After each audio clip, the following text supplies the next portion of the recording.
I was looking up at the ceiling with my arms and legs spread out. It's not that I wasn't getting hungry. I didn't live with my parents. I didn't live in the school dorm. That meant I had to cook something myself when I wanted to eat. I knew that, but I still didn't feel like getting up. It had been several days since I began this empty life. It must be tomorrow. The Watanagashi festival, I mean. I heard the doorbell ringing. I ignored it at first, but it rung persistently. I started hearing knocking, alongside Kazai's rude voice. Shion-san, please open up. I bought some food for you. I didn't ask him to. He must have known that I hadn't eaten enough and that I'd been feeling down lately. You haven't eaten, have you? No, I'm not hungry. But when Kazai put the food on the table, my stomach reacted in a very primitive way by making some noise. Your stomach is growling. I believe you need to eat. I was hungry, but had no appetite. I mean, I did have an appetite, but I didn't have the energy to eat. Yet, I'd feel bad wasting the food Kazai had brought. I picked up my chopsticks just to humor him. I thought you were marked by Grandma. Is it okay for you to be here? Oryu-san is busy with the festival preparation meetings. She doesn't seem to have time to deal with you right now. Didn't you like croquettes? They're good. Thanks. While I nibbled on the food, Kazai read through the magazines I bought. Have you, I'd never talked to Kazai about something like this before. Since I've always believed myself superior to him psychologically, I hesitated to show my weaknesses to him. That kind of hardship is healthy for your age. Hey, do you know about that? Mion-san told me a little about it. She said she wanted me to assist you. She did she? She looked worried. Your sister is looking out for you. Without responding, I threw the last croquette in my mouth. I thought you might want to know how Satoshi Hojo-kun is doing. I've gathered some information. Would you like me to report? That's not necessary. But since you went through all the trouble, I think I'd better listen. As I chuckled, but stopped quickly as if thinking it rude. It seems that Teppei Hojo fled the premises. He seems to be staying with an intimate lady friend in Okinomiya. Teppei? Who's that? Oh, Satoshi-kun's uncle, huh? Their aunt, Tame Hojo, Satoshi, and Satoko are the only ones living in the house now. Ever since Tame learned that Teppei had fled to another woman, she's been in a foul mood. So that must mean that the aunt is being even nastier to Sadako, and Satoshi-kun is taking even more indirect blows. I don't know about Satoshi-kun, but I heard that Sadako-san is in a bad state. The neighbors are spreading rumors about her.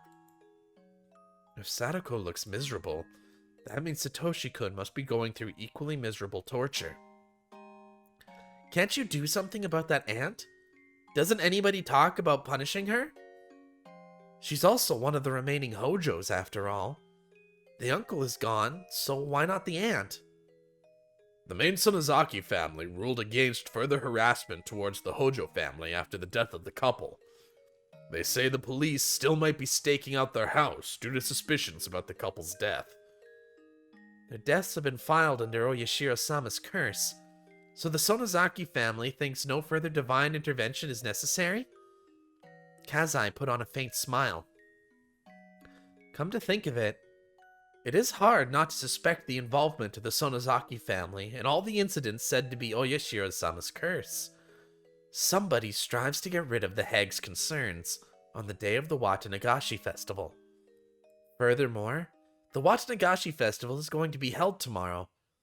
Will the curse strike again this year? If so, who will be the victim?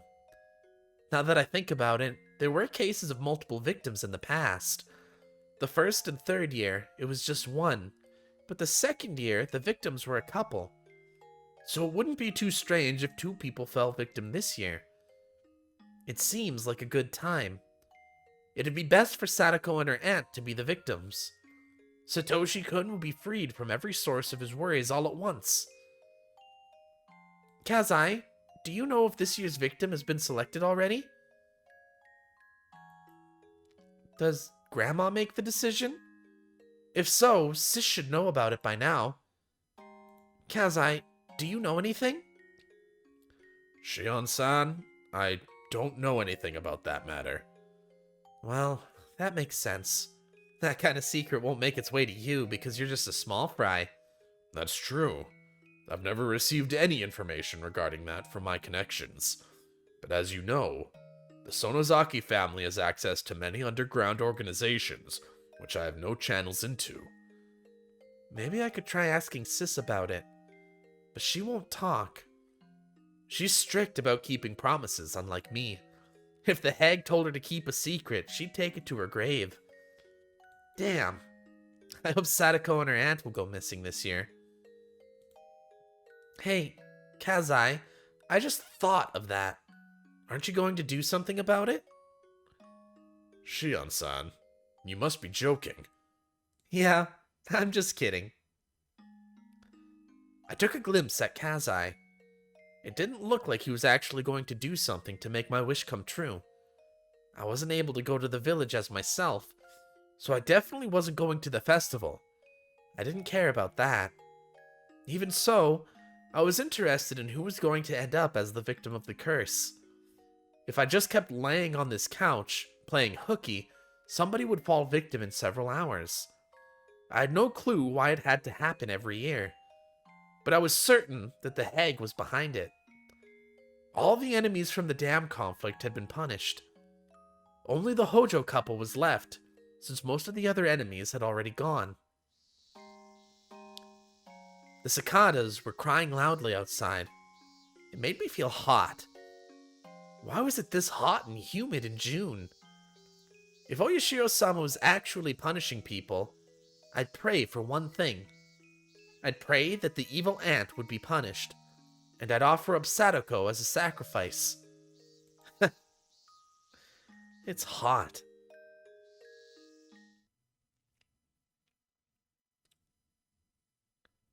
When I woke up, Kazai had already gone. Looks like he cleaned the table in the surrounding room. He put my dirty laundry into the hamper in front of the washing machine, too. Being a girl of a sensitive age, I didn't want a man to clean my room.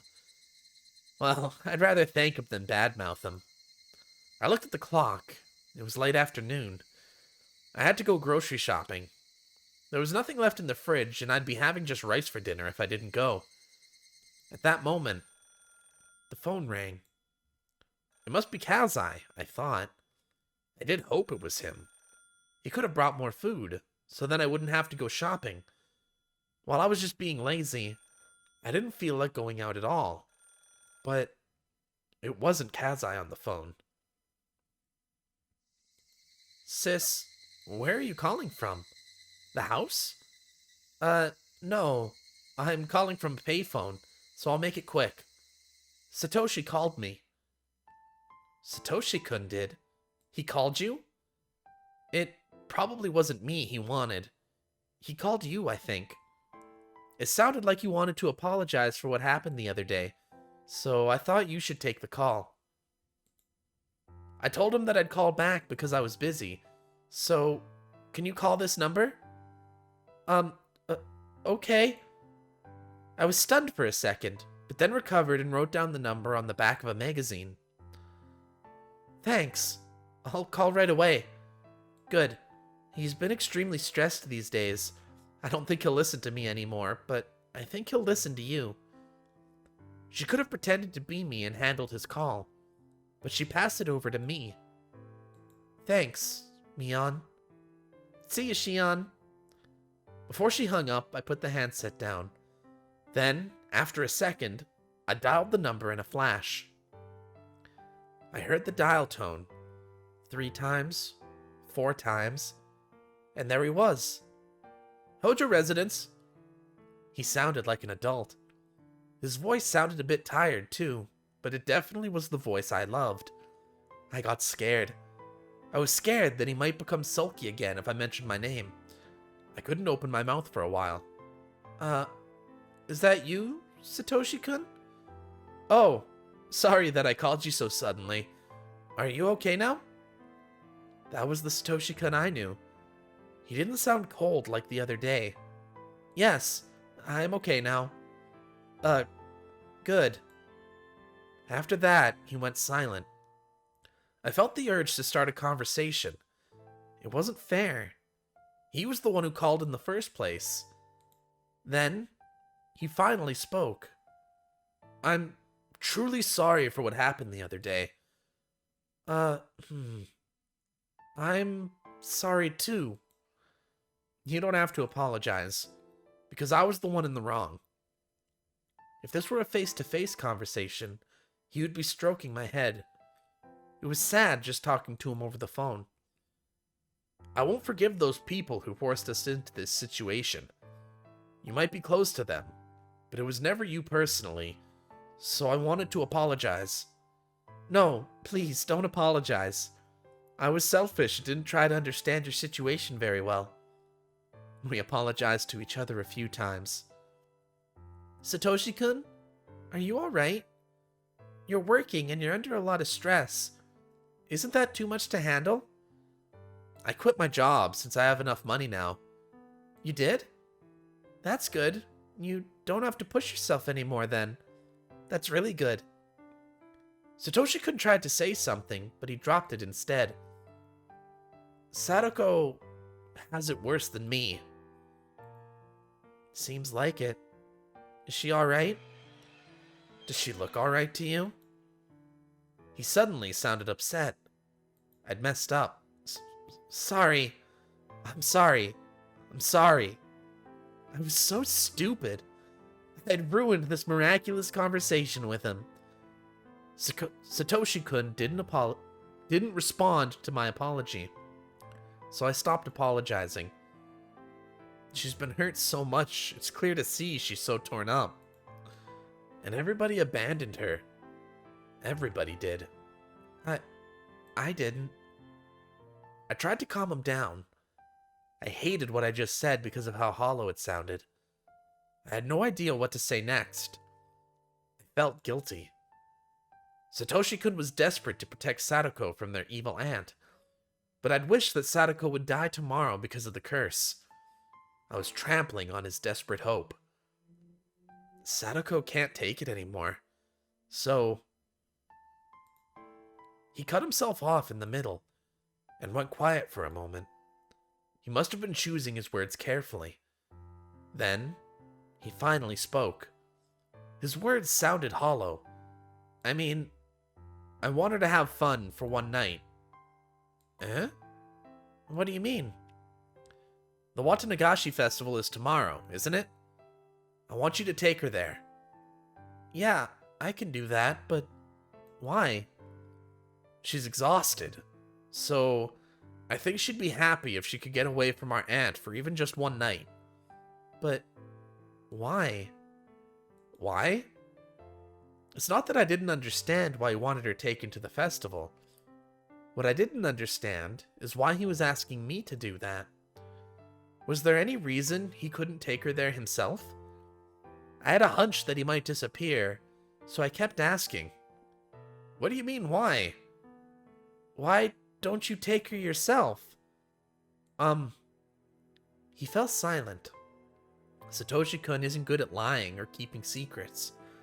It was clear that he wanted to hide something. I just have some stuff that I need to take care of with my work tomorrow, so I can't go to the festival. He was lying. But he was also stubborn. He wouldn't admit it if I accused him. Mion, can you take her there tomorrow? I wouldn't want to look after Sadako, even at Satoshi-kun's request, but I'm also glad that he's relying on me. I know it's ridiculous to ask for your help after that incident, but you're the only person I can turn to now. I didn't know what to say. I did know, though, that I wasn't going to turn down his request. Okay, but just for tomorrow, alright? I hope you'll keep looking after her. What are you saying? I won't do that. Just for tomorrow. He sounded as if he were going to disappear tomorrow. I didn't like the sound of that, so I intentionally sounded sulky. We talked about trivial stuff for just a little while. When the conversation was almost over, Satoshi-kun asked something else. Hey, Mion, I really hate asking this since you might think I'm crazy for saying it, but... What? You... don't believe in it, right? Believe in what? In Oyashiro-sama's curse. What are you talking about, Satoshi-kun? Those who abandon the village and try to run away get cursed by Oyashiro-sama, right? That's the rule. Every kid in the village knows that. That's the rule? What's with that suddenly? Are you planning to leave? Though I was kidding, I wanted him to deny it. I'm not thinking about that anymore. He admitted that he had thought of it. I guess Rina told me that much. That's good. So you're not leaving the village? No, but I haven't been forgiven yet. Eh? Satoshi-kun tried to say something but hesitated. He was breathing so heavily. Was he sick? Hey, do you feel all right, Satoshi-kun? Sorry. I'm fine. I guess you're tired. I think you should get some rest. He sounded distinctly more sick from when this conversation had started. He breathed heavily when punctuating his words. Satoshi-kun repeated his question. Mion, I'll ask you one more time. Do you believe in Oyashiro-sama's curse? What did he want me to say? Could I make him feel relieved with my answer? How should I respond? The answer was simple. There's no curse. There can't possibly be. I didn't know what was bothering him, but I wanted to make him feel better by laughing his worries away. But Satoshi-kun instead fell silent. Would my answer make him happy? Or maybe sad? I couldn't tell. One thing was certain. I didn't make him feel any better. Sorry that I asked such a weird question. Sorry. I felt like I let him down, so I apologized in a rush. Whether it's a real curse or somebody's conspiracy, I won't disappear, and I won't fall victim to it. You won't disappear? No. Not until I buy that teddy bear. I'll get the money pretty soon. I won't go anywhere until then. He chuckled. I knew he was trying to relieve me, but it worked the opposite way. He sounded as though he didn't care what would happen after he bought the teddy bear. Oh, my aunt is home. I have to go. Oh, okay. Mion. Huh? Even though he wanted to hang up the phone because of his aunt coming back, Satoshi-kun took a breath to tell me something important. I'll leave Sadako to you. I should have said yes right away, but I still couldn't forgive Sadako, so I just kept quiet. Forget what I said. Bye. Oh. He was obviously disappointed. What had I done? I wanted to apologize. I wished I could, but it was too late. The dial tone left no doubt. Now that was depressing. Oh! Well, that's confusing. That's real confusing. A torn diary.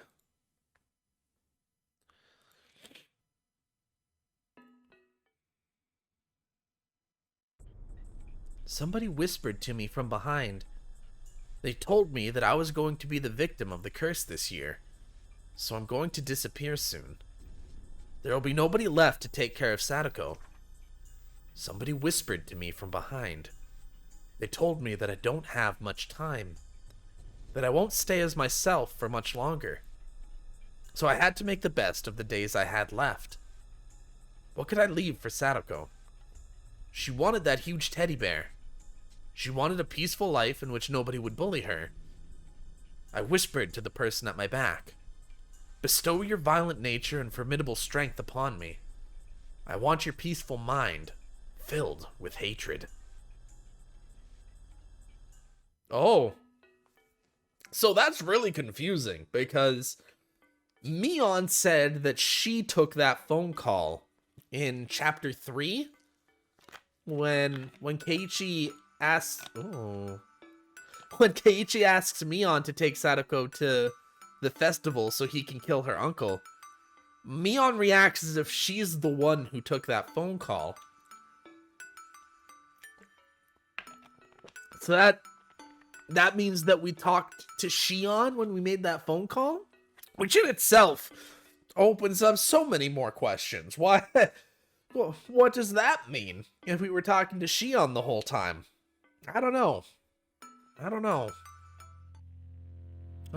So many questions. So many questions.